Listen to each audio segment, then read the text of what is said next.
তাড়াতাড়ি করো, আজ অনেক কাজ। যে কাজটা বেশি ইম্পর্টেন্ট সেটা কিন্তু তুমি আগে করো। ইস, বেরোতেই লেট হয়ে গেল। আমি যাব অফিসে? তুমি তার মানে শুধু অফিসে যাবে, ভাইয়ের কাছে যাবে না? আর সেখানে তোমাকে নিয়ে যাব। কেন নিয়ে যাবে না? কেন? দেখো কনক, অব্র এখন কি অবস্থায় আছে না আছে কিছুই আমি জানি না। কিন্তু কোথায় আছে সেটা তো জানো। আমি গিয়ে ভাইকে বোঝালে ভাই যদি... ডেফিনেটলি তুমি ওকে আমার থেকে বেটার বোঝাবে, কিন্তু কনক দেখো, আমরা দুজনে যদি ওখানে যাই তাহলে ব্যাপারটা খারাপও হতে পারে। ও তো ওখানে একা নেই, তাই না? আমি সেই জন্যই তো বলছি, আমি যদি যাই তাহলে... ব্যাপারটা কনক এখন একটা সেন্সিটিভ জায়গায় চলে গেছে। অব্রকে যতটা ছেলে মানুষ আমরা ভাবি, ও ততটা ছেলে মানুষ নয়। যথেষ্ট সেন্সিবল আর ম্যাচিওর ছেলে। ও যেটা করছে হয়তো ভেবে চিন্তেই করছে। সুতরাং তুমি ওকে লজ্জায় ফেলার থেকে আমি ডিল করি ব্যাপারটা আগে। দিদি ভাই খুব কাঁদছিল জানো। কালকের পর ওর ওই ঘর থেকেই বেরোনো উচিত না লজ্জায়। এইভাবে বলো না। একটা মানুষ কতটা আঘাত পেলে নিজের এইভাবে ক্ষতি করে জানো? জানি না, আমি জানি না। আর এটাও নতুন জানছি যে তুমি তোমার দিদি ভাইয়ের অন্যায় সাপোর্ট করছো কথার পিঠে কথা সাজিয়ে। আমি দিদি ভাইকে কথা দিয়েছি, তুমি যে করো ভাইকে ফিরিয়ে আনবে। তাই আমার মনে হচ্ছে আমি যদি তোমার সাথে গিয়ে ভাইকে ফিরিয়ে আনি তাহলে সব ঠিক হয়ে যাবে। যারা সবকিছু মেটাতে পারে তারা তো নিজেদের ইগো ধরে বসে আছে। আমরা শুধু চেষ্টা করতে পারি। আমি চেষ্টা করব। তাহলে কি আমি যাব? বললাম তো না। আর তাছাড়া তোমার এখন শরীরের যা অবস্থা, তোমার এখন কোনো রকম উত্তেজনা ঠিক না। আর তাছাড়া ঝিলমিল বাচ্চারা, বড় মা, ওদের দেখারও একটা দায়িত্ব আছে না? সে তো আমি দেখবো, তো আমার খুব চিন্তা হচ্ছে। দিদি ভাই খুব জেদি, যদি রাগের বসে আরো বড় কোনো ভুল করে ফেলে। সেই চিন্তা তো আমারও হচ্ছে। অব্র শান্ত স্বভাবের হলেও ওর জেদ অসম্ভব বেশি। ও একবার মুখ ফিরিয়ে নিলে ওকে ফেরানো খুব কঠিন। ছোটবেলা একবার জানো, একটা অনুষ্ঠানে অনেকগুলো রসগোল্লা খেয়ে নিয়েছিল বলে ওর এক মাসি ওকে খুব বকেছিল সবার সামনে। আর বাবুর এত গোঁসা হয়েছিল যে আজ অবধি সেই মাসির বাড়িও যায় না। ছোটবেলাতে ভাইয়ের এত জেদ, তাহলে এখন ভাই দিদি ভাইকে সত্যি আর মেনে নেবে না? না, এখনই এতটা নেগেটিভ হয়েও না। আমি চাই আগে অব্রর মুখোমুখি হয়ে ওর সাথে কথা বলতে। হোপফুলি ওকে বুঝিয়ে ব্যাপারটা ম্যানেজ করতে পারবো। তাই যেন হয়। আজ তোমাকে ভাইকে ফিরিয়ে আনতেই হবে। আমি ভাইয়ের সব পছন্দের মতো রান্না করব। আর শোনো না, তুমি আগে অফিসে যাবে না, আগে ভাইয়ের কাছে যাবে। আচ্ছা বেশ। আমরা সবাই এবার আগের মতো ডিনার করব, ভাইকে নিয়ে একসাথে। জো হুকুম ম্যাডাম।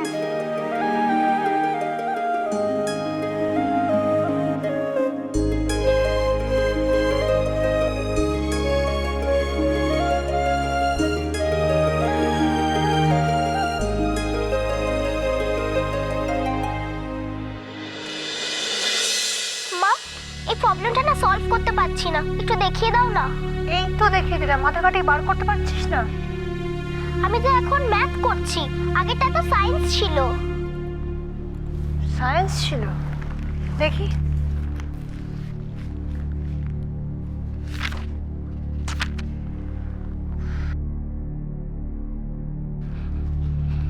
কি ভাবছো তুমি মা? কেমন যেন লাগছে তোমাকে। কিছু না, ওই মাথাটা একটুখানি। তুই যা না, পড়াশোনায় মন দে না, নে ধর যা। ও বুঝেছি, ওই বাড়ির কথা মনে পড়ছে, তাই না? আমার তো এখানে একটুও ভালো লাগে না। ওইখানে সবাই আছে, কি সুন্দর সময় কেটে যায়। যাবে মা মামা বাড়িতে? বৃষ্টি, এটা তোমার নিজের বাড়ি। এই বাড়িটাকে ভালোবাসতে শিখো। এটা তো পাপার কোয়ার্টার। কোয়ার্টার কি কোনোদিনও নিজের বাড়ি হয় নাকি? নিজের বাড়ির কেউ তো আমি ফোন না করলে নিজে থেকে একটা ফোন করে খোঁজও নেয় না আমার। বিয়ের পর সত্যি বোধহয় মেয়েরা এতটাই বড় হয়ে যায়। মা, আবার কি ভাবছো তুমি? তুই কিন্তু কথা বলে অনেক সময় নষ্ট করছিস। যা, হোমওয়ার্কগুলো করতে বস, আমি দেখিয়ে দিচ্ছি। যা যা নে।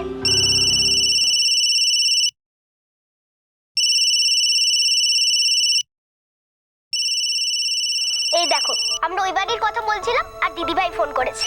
দে আমায় দে। আমি তো কথা বলি না। যেটা করছো সেটা মন দিয়ে করো। দাও আমায় দাও। যাও। হ্যাঁ রে অলি। তুমি ভালো আছো পিসিমণি? হ্যালো হ্যালো, লাইনে আছো? তোরা সবাই ঠিক আছিস? তোর গলাটা কেমন যেন একটু লাগলো। না মানে আসলে ওই বাড়িতে আবার কিছু একটা হয়েছে, তাই না? হওয়ার আর কি কিছু বাকি আছে পিসিমণি? যার যা ইচ্ছে করে যাচ্ছে। আসলে এই বাড়িতে আগে কখনো তো ভুলিতে না করে বলবি কি হয়েছে? আসলে কাল রাতে বৌমণি এখন থেকে সেটাই হবে যেটা আমি চাইবো, যেটা আমার ইচ্ছে করবে। বাকি দুনিয়া যায় ভার। আমি জাস্ট ভাবতে পারছি না, ঝিলমিল এভাবে মার সাথে ড্রিঙ্ক করে এত কিছু ঘটে গেল আর আমাকে কেউ কিছু জানায়নি। না জানাইনি, কি বলতাম আমি তোমাকে? যা ঘটেছে তাই বলতে। সেই মুহূর্তে আমি এই বাড়ি থেকে চলে যেতাম। আর এই ঘটনা শোনার পর আমি কোন মুখে এই ঘর থেকে বেরোবো বলতে পারো?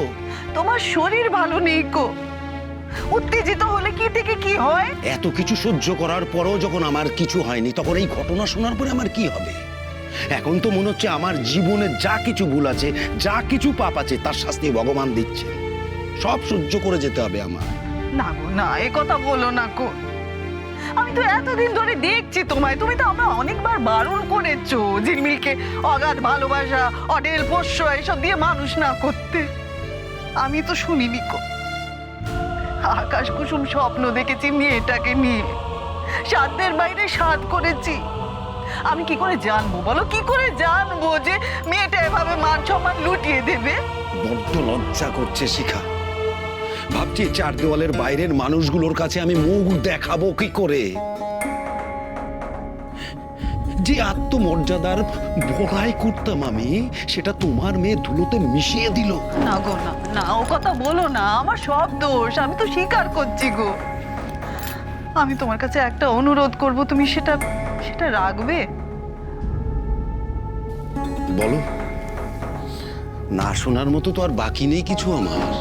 রাখতে না পারি অন্তত পক্ষে শোনার মতো মানসিক প্রস্তুতি আমার আছে। বলো বলো। এর আগে তুমি অনেকবার বলেছো গো আমায় সংসারের মায়া কাটাতে, সব বাঁধন কাটিয়ে বেরিয়ে পড়তে। আমি শুনিনি গো, কখনো মেয়ের কখনো নাতনিদের দোহাই দিয়ে রয়ে গেছি। সেই জন্যই হয়তো চোখের ওপর দিয়ে এত কিছু দেখতে হয়েছে, সহ্য করতে হয়েছে। আজ আমি তোমায় বলছি গো, নিয়ে যাবে আমায় কোথাও? কোথায় যাবে? তীর্থে। আমি শুনেছি তীর্থে গেলে নাকি মনে শান্তি আসে। যাবে গো? তুমি সত্যি যাবে শিখা? যাবো গো, যাবো যাবো বলেই তো বলছি। চলো না কাশী বিশ্বনাথের দরে যাই, গিয়ে মাথা ঠুকি। তিনি যদি আমার সব অপরাধ, সব পাপ ক্ষমা ঘেন্না করে দেন, আমার ঝিলমিলের সংসারটা যদি আবার জোড়া নাগে, মেয়ে দুটা আবার তাদের মা বাপকে ফেরত পায়। চলো না গো, নিয়ে চলো না আমায়, নিয়ে চলো না গো। যাবে যাবে, নিশ্চয়ই যাবে। যাবো।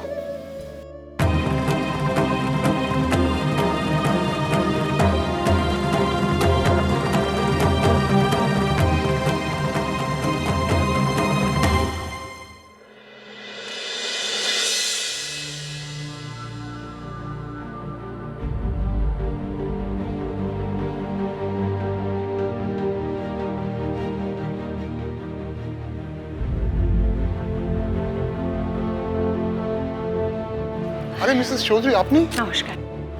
মিসেস চৌধুরী, আপনি একটু জানেন? আপনি কি বেরিয়ে যাচ্ছেন স্যার? হ্যাঁ, একটা আর্জেন্ট কাজ পড়ে গেছে। বলুন আপনাকে কিভাবে হেল্প করতে পারি? না মানে আপনি তো সবই জানেন। বলছিলাম ওই সাধু বাবা, ও কি মুখ খুললো? ও it's very hard to crack. তার মানে কিছু বলেনি এখনো? কিন্তু বলাতে হবে, যেভাবেই হোক।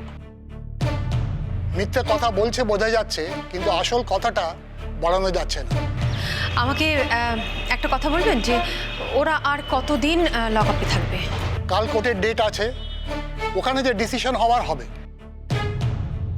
হয়তো ছাড়া পাবে না এত সহজেই, কিন্তু এভাবে চলতে থাকলে পার্থর পক্ষে সেটা ভালো হবে না।